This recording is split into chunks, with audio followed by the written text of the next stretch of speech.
Hi மக்களே, எல்லோரும் எப்படி இருக்கீங்க? நாங்கள்லாம் நல்லாயிருக்கோம். நீங்கள் எல்லோரும் நல்லா இருப்பீங்கன்னு நான் நம்புகிறேங்க. இன்றைக்கி வந்துட்டு நம்ம நைட்டு பண்ண சப்பாத்திக்கு சைடிஷாக என்ன பண்ணியிருக்கோன்னு தான் பார்க்க போகிறோம். நிஜமாக சொல்கிறேங்க, இப்படி ஒரு டிஷ் பண்ணுற மாதிரி இருந்தால் 4 முட்டை செய்ய வேண்டிய இடத்துல 10 முட்டையை செஞ்சு வச்சுக்கோங்க. ஏன்னா 2 சப்பாத்தி சாப்பிட்றவங்க 4 சப்பாத்தியாக சாப்பிடுவாங்க. ஸோ கடைசியில் எல்லாருக்கும் இல்லாமல் போயிடும். அதனால் பண்ணும் போதே கொஞ்சம் நம்ம ஜாஸ்தியாக பண்ணிக்கலாம். இப்போ எப்படி பண்ணுறதுன்னு பார்க்கலாங்களா?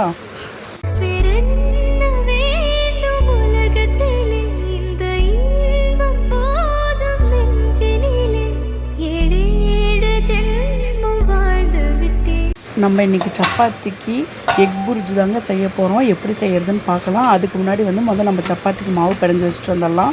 ஃபஸ்ட்டு நல்லா மாவு, உப்பு, எண்ணெய் ஊற்றி நல்லா பிணைஞ்சு வச்சுக்கிட்டேன். தொட்டு பார்க்குறப்ப இந்த அளவுக்கு சாஃப்டாக இருக்கணும்.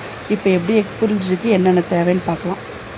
பூண்டு, பச்சை மிளகா, பெரிய வெங்காயம் நல்லா பொடுசாக நறுக்குனது, தக்காளி, அடுத்து கேப்சிகமும் ஒரு ஆப்ஷனல் தான். வேணுன்னா போட்டுக்கலாம், இல்லாட்டி விட்டுறலாம். பூண்டோட கொஞ்சம் இஞ்சி சேர்க்கணும். இன்றைக்கி என்கிட்ட இஞ்சி இல்லாதனால நான் இஞ்சி ஸ்கிப் பண்ணிட்டேன்.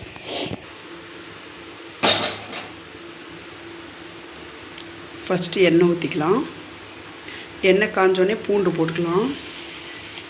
பூண்டு வணங்கினோடனே பச்சை மிளகா பொடிசாக கட் பண்ணது போட்டுக்கலாம், காரத்துக்கு ஏற்ப மாதிரி. இப்போ பொடிசாக நறுக்கின வெங்காயம், உங்களால் எந்த அளவுக்கு பொடிசாக நறுக்க முடியுமோ அந்த அளவுக்கு பொடிசாக நறுக்கின வெங்காயம். இப்போது வெங்காயத்துக்கு ஏற்ப லைட்டாக உப்பு. இப்போது வெங்காயம் வணங்கிடுச்சு. இப்போது தக்காளி ஆட் பண்ணிக்கலாம். நல்லா பொடிசாக வெட்டின தக்காளி, ஒரே ஒரு தக்காளி நான் கொஞ்சம் பெரிய தக்காளியாக போட்டிருக்கேன். ஆளுக்கு ஏற்ற மாதிரி நம்ம ஆட் பண்ணிக்கலாம்.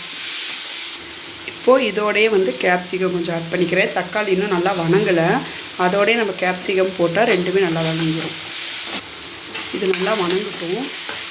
அதுக்குள்ளார நம்ம போய் இப்போ அது வணங்கிறதுக்குள்ள நம்ம முட்டையை உடச்சி ஊற்றி கலக்கிக்கலாம். நான் ஒரு 3 முட்டை எடுத்திருக்கேன். இந்த முட்டைக்கு ஏற்ற மாதிரி சால்ட்டு, இந்த முட்டைக்கு ஏற்ற மாதிரி பெப்பர். இப்போ இது நல்லா மிக்ஸ் பண்ணிக்கலாம். நல்லா மிக்ஸ் ஆகிடுச்சு.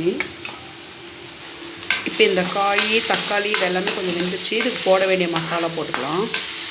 கொஞ்சமாக மஞ்சள்தூள், கொஞ்சமாக மிளகாய்த்தூள், வரமிளகாய்த்தூள், கொஞ்சமாக கரம் மசாலா, கலருக்காக காஷ்மீர் மிளகாய்த்தூள், கொஞ்சமாக ஜீரகத்தூள். இப்போ இதெல்லாம் போட்டு நல்லா மிக்ஸ் பண்ணிக்கலாம்.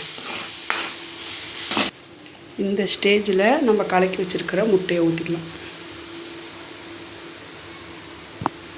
இப்போ முட்டை இதோடு நல்லா மிக்ஸ் பண்ணிக்கலாம்.